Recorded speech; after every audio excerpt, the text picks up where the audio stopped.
오늘 우리에게 주시는 하나님의 말씀은 신약성경 마태복음 27장 26절에서 32절의 말씀입니다. 새 번역으로 하나님의 말씀을 봉독합니다. 그래서 빌라도는 그들에게 바라바는 놓아주고 예수는 채찍질한 뒤에 십자가에 처형하라고 넘겨주었다.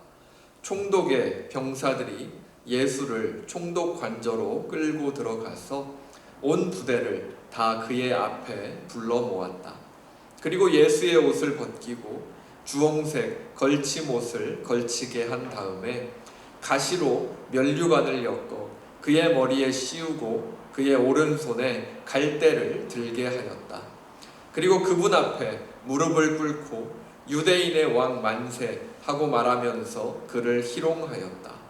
또 그들은 그에게 침을 뱉고 갈대를 빼앗아서 머리를 쳤다. 이렇게 희롱한 다음에 그들은 주홍옷을 벗기고 그의 옷을 도로 입혔다. 그리고 십자가에 못 박으려고 그를 끌고 나간다.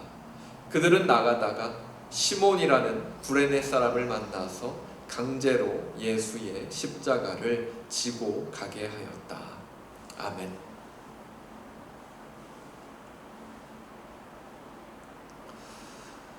벌써 사순절을 저희가 마무리하면서 내일부터 고난주간이 시작됩니다. 우리 계속 이어서 살펴보던 우리 마태복음의 말씀 잠시 중단하고 우리 부활절 이후에 다시 이어서 살펴보도록 하겠습니다.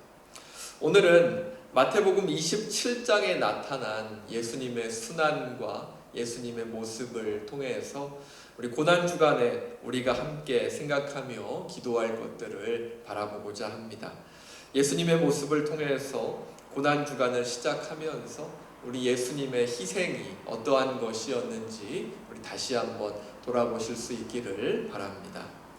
오늘 본문은 바로 일주일 전에 예수님에게 이 종려나무 가지를 흔들면서 호산나 우리의 왕이여 다윗의 자손이여 하며 예수님을 환영했던 예루살렘 사람들과 또 종교 지도자들에게 배신을 당하시고 또 재판에 넘겨지셔서 십자가형을 언도받고 골고다 언덕으로 가시는 예수님의 모습을 우리에게 보여주고 있습니다. 예수님을 이스라엘의 왕으로 세울 것처럼 환영했던 이 이스라엘 백성들, 예루살렘 사람들은 예수님께서 자신들을 로마 제국으로부터 해방시켜줄 정치적인 메시아가 아니라는 사실을 깨닫자마자 바로 돌변합니다. 군사를 일으키고 자신들을 이끌어서 로마 제국으로부터 이스라엘을 독립시킬 존재가 아니라는 사실을 깨닫자마자 예루살렘 사람들은 예수님을 죽이고자 하는 그러한 종교 지도자들의 말들이 다 거짓되고 그 가운데 궤변이 있다라는 것을 알면서도 종교 지도자들에게 동조하고 예수님을 십자가에 못 박는데 찬조하죠. 그리고 오늘 본문의 내용처럼 예수님께서는 법정에서 나와서 로마 군인들의 희롱을 받고 제대로 걷기도 힘들 정도의 매질을 당한 이후에 십자가를 지고 골고다 언덕을 향해서 나아가십니다. 그리고 이때 예수님께서 십자가를 메고 걸어가신 길을 십자가의 길, 고난의 길, 비아 돌로로사라고 합니다. 이 비아 돌로로사라는 단어는 라틴어인데요. 제가 방금 말씀드린 것처럼 고난의 길, 고통의 길이라는 그러한 의미를 담고 있습니다. 예수님께서 걸어가신 이러한 길들을 오늘 함께 바라보면서 그런 예수님의 십자가의 희생의 의미를 함께 생각해 보려고 하는데요. 저는 약 한 9년 전쯤에 이 구약 성지순례를 다녀올 기회가 되어서 예루살렘을 방문했었습니다. 이제 그때 제 아내가 둘째를 임신하고 있었는데요.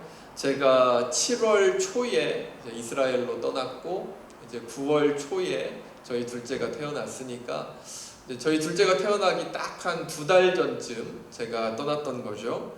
배가 많이 이렇게 불러 있는 그런 만삭의 아내를 또 놔두고 이렇게 또 뭐 아무리 성지순례지만 떠나는 것이 그렇게 마음이 편하지 않았지만 그래도 이번 아니면 또 언제 또 이스라엘을 내가 또 가보겠나 싶어가지고 강행을 했었습니다.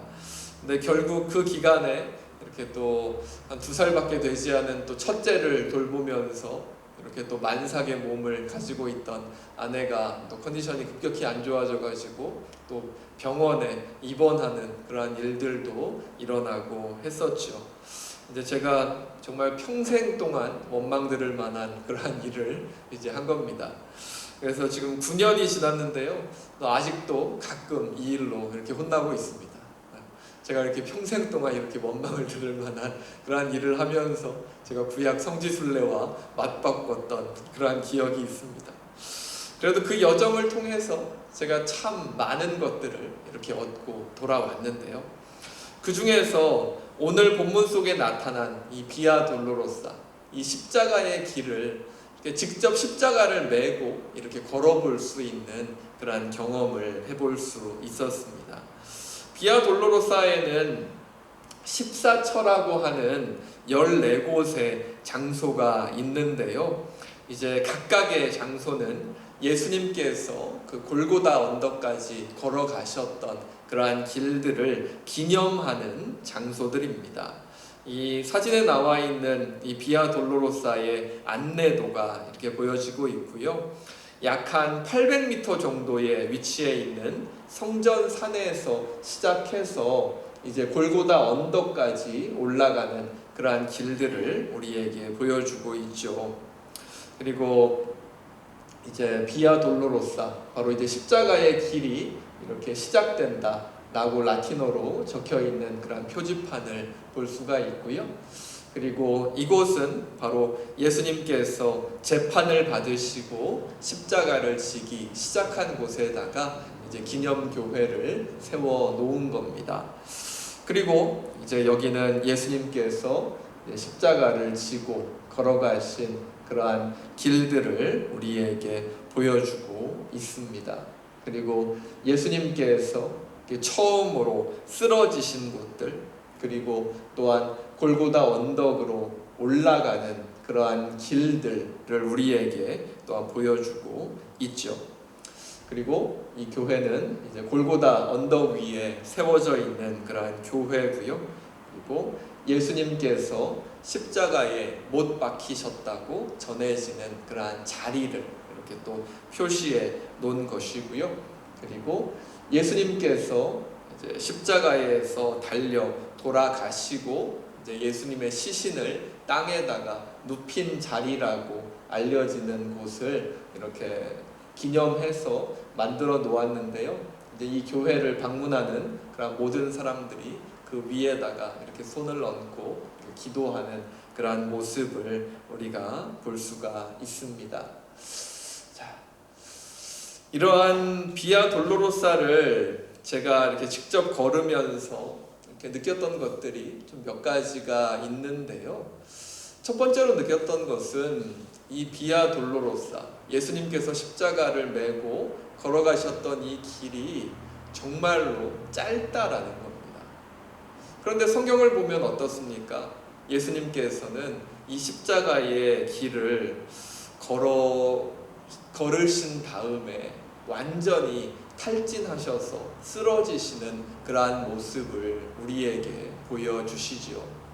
사실 뭐 지도로 보면 조금 긴 것처럼 보이기도 하지만 사실 그 거리가 200m 정도밖에는 되지 않습니다.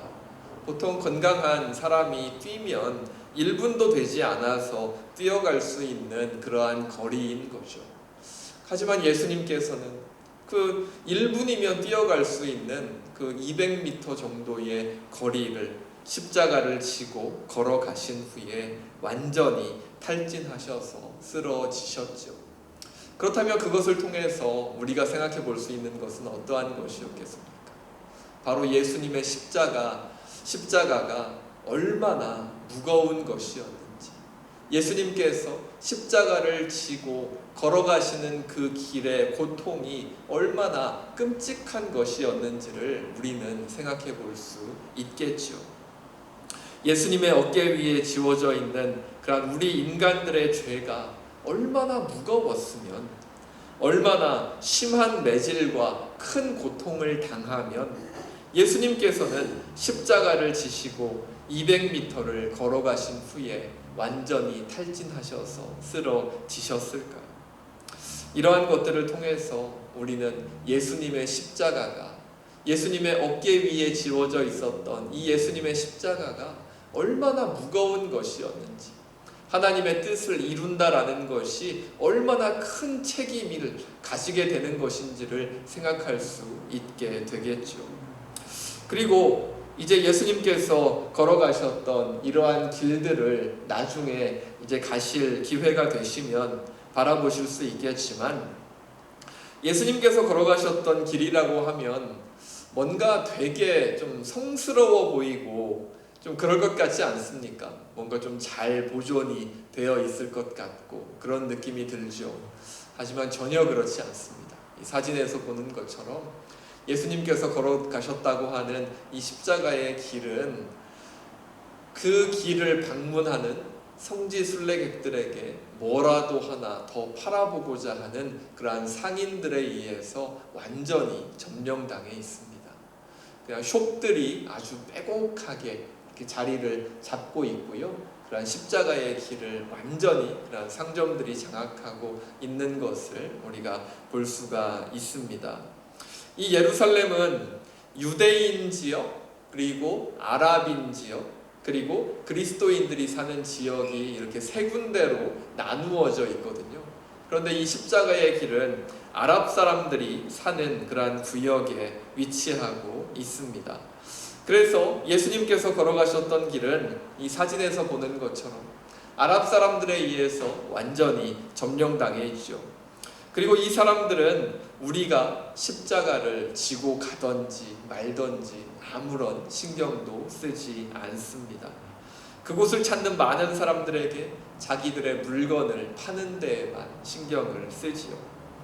그래서 그곳을 걸으면서 참 이러한 광경을 보면서 그래도 예수님께서 걸어가셨던 길인데 그래도 어떠한 의미를 담긴 그러한 흔적들이 많이 남아있지 않을까 기대했던 그러한 저의 기대는 완전히 깨졌습니다. 그런데 생각해 보니까 사실 그 길은 원래부터 잘 보존되기 어려운 길이죠. 왜냐하면 예수님께서 십자가를 지고 그 길을 걸어가실 때에도, 그리고 예수님께서 태어나시기 전에도 그 길은 상인들로 가득 찬 그러한 길이었기 때문입니다. 그리고 십자가를 지고 가시는 예수님을 바라보던 이 길가에 서 있었던 사람들은 정말 하나님의 뜻을 이루기 위해서 자신의 모든 것을 희생하고 십자가를 지고 걸어가는 예수님이 아니라 로마 제국에서 정치, 범죄로 사형을 언도받고 이제 십자가에 처형당하기 위해서 십자가를 지고 걸어가는 그러한 비웃음만을 예수님에게 보여주는 그러한 사람들이었기 때문입니다. 그리고 2000년이 지났다고 해서 달라질 것은 아무것도 없겠죠. 이 길은 예수님께서 십자가를 지고 걸어가셨지만 예수님 이전에도, 예수님 시대에도, 지금 이 시대에도 여전히 세상적인 욕심들만이 가득 차 있는 그러한 그냥 쇼핑할 수 있는 거리일 뿐인 것이죠. 자, 말씀을 정리해 볼까요? 이제 내일부터 시작되는 고난주간 5일의 시간 동안 예수님께서 지셨던 이 십자가의 무게를 저희가 함께 생각해 볼 수 있으면 좋을 것 같습니다. 그러면서 예수님께서 우리를 위해 지셨던 그 십자가에는 어떠한 의미가 담겨 있는가 다시 한번 돌아보실 수 있기를 바랍니다. 고작 200m를 걸어가시고 완전히 탈진해서 쓰러지신 그러한 예수님의 십자가의 무게는 얼마나 무거웠을지, 그 십자가에는 어떠한 의미가 담겨 있길래 그렇게 무거울 수밖에 없었던 것인지 나의 신앙에 비추어서 꼭 다시 생각해 보실 수 있기를 바랍니다. 그리고 예수님께서 십자가를 지고 걸어가실 때에도, 그리고 2000년이 지난 지금에도 오직 자신들의 이득만을 위해서 살아가는 사람들로 넘쳐나는 이 비아 돌로로사 거리의 모습을 바라보면서 이 세상을 살아가는 우리의 모습도 함께 생각해 볼 수 있기를 간절히 바랍니다. 예수님께서 이제 곧 십자가에 못 박혀 죽게 될 죄인으로 비웃음 속에 그 길을 걸어가셨던 것처럼 우리가 걸어가는 신앙의 길도 결코 쉽지 않기 때문입니다. 세상 어디에서도 얻을 수 없는 평안과 기쁨과 위로를 우리가 하나님으로부터 얻을 수 있지만, 또한 세상에서는 그로 인해서 때로는 미움을 받게 될 수도 있고, 오히려 세상 사람들보다 더 큰 책임과 더 힘든 노력을 기울여야 할 수도 있는 것이 바로 우리가 걸어가는 신앙의 길이기 때문입니다. 하지만 그 무거운 십자가를 지고 끝까지 걸어가신 예수님의 모습을 바라보면서 우리도 포기하지 않고 끝까지 우리의 십자가를 지고 그 길을 걸어가겠다는 결단이 이번 고난주간의 시간들 가운데 있기를 간절히 바랍니다. 예수님께서 걸어가신 이 비아 돌로로사의 길을 우리가 우리의 십자가를 지고 따라 걸어갈 때 그 신앙의 길에서 우리는 예수님을 만나고 그 예수님과 함께 끝까지 걸어갈 수 있는 그러한 힘을 얻게 될 것입니다. 그 십자가를 지고 걸어가는 길이, 그 십자가가 너무나 무겁고 때로 우리를 힘들게 한다 할지라도 그 십자가의 길 주변에 있는 많은 사람들이 십자가를 지고 걸어가는 우리를 하나님의 사람으로 보아주는 것이 아니라 뭐하러 저런 것을 감당하느냐 비웃으는 그러한 사람들로 가득 차 있다 할지라도 우리는 그러한 사람들을 바라보는 것이 아니라 우리의 앞서서 십자가를 지고 이 비아 돌로로사의 길을 묵묵히 걸어가시는, 끝까지 당장 쓰러질 것 같은 그러한 몸 상태에도 불구하고 끝까지 그 길을 걸어가셔서 하나님의 뜻을 이루신 그 예수님을 바라보면서 우리가 우리의 십자가를 지고 함께 걸어갈 수 있다면 예수님께서는 우리들을 가만 내버려 두지 않으시고 우리가 우리의 십자가를 지고 걸어갈 수 있는 힘도 주시고 능력도 우리 가운데 허락해 주실 줄로 믿습니다. 1년 가운데 우리에게 주어진 이 5일간의 고난주간, 고난의 기간 속에 예수님의 십자가를 묵상하면서 예수님께서 나의 삶에 찾아오신 그 의미를 다시 한번 돌아보실 수 있기를 간절히 바랍니다. 매년 반복되고 매년 찾아오는 사순절이고 매년 찾아오는 그 사순절 끝에 고난주간이 아니라 정말 그 안에 담긴 주님의 사랑과 희생, 이 십자가의 의미를 다시 한번 돌아보실 수 있는 그런 의미 있는 고난주간을 보내실 수 있기를 간절히 소망합니다. 우리 말씀을 기억하면서 우리 함께 기도하겠습니다. 사랑의 하나님, 오늘도 귀한 주일에 말씀을 통해서 하나님 앞에 선 우리의 모습을 다시 한번 돌아보게 하시니 감사합니다. 하나님의 뜻을 온전히 이루시기 위해서 무거운 십자가를 지고 비아 돌로로사를 걸어가신 예수님을 바라봅니다.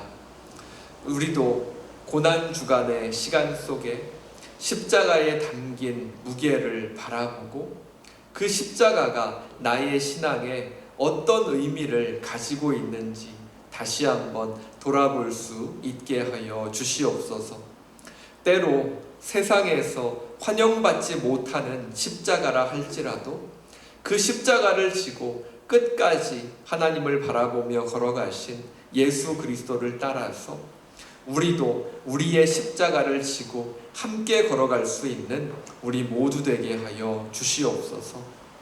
이 시간 함께 기도할 때 특별히 두렵고 떨리는 마음으로 우리의 힘으로 도저히 어찌할 수 없는 아픔을 가지고 하나님께로 나아가는 성도들을 기억하여 주시고, 또 오직 하나님께만 아뢰 수 있는 많은 기도의 제목들을 가지고 하나님께 나아온 우리 모든 성도들을 하나님께서 바라보아 주시고 기억하여 주시고 긍휼의 눈으로 바라보아 주셔서 저희들 하나님 앞에 함께 마음을 모아 기도할 때 하나님 안에서 그 모든 아픔과 고통들이, 또 우리의 마음 가운데 있는 모든 기도의 제목들이 하나님 안에서 회복되어지고 응답되어지는 그런 귀한 은혜를 허락하여 주시옵소서.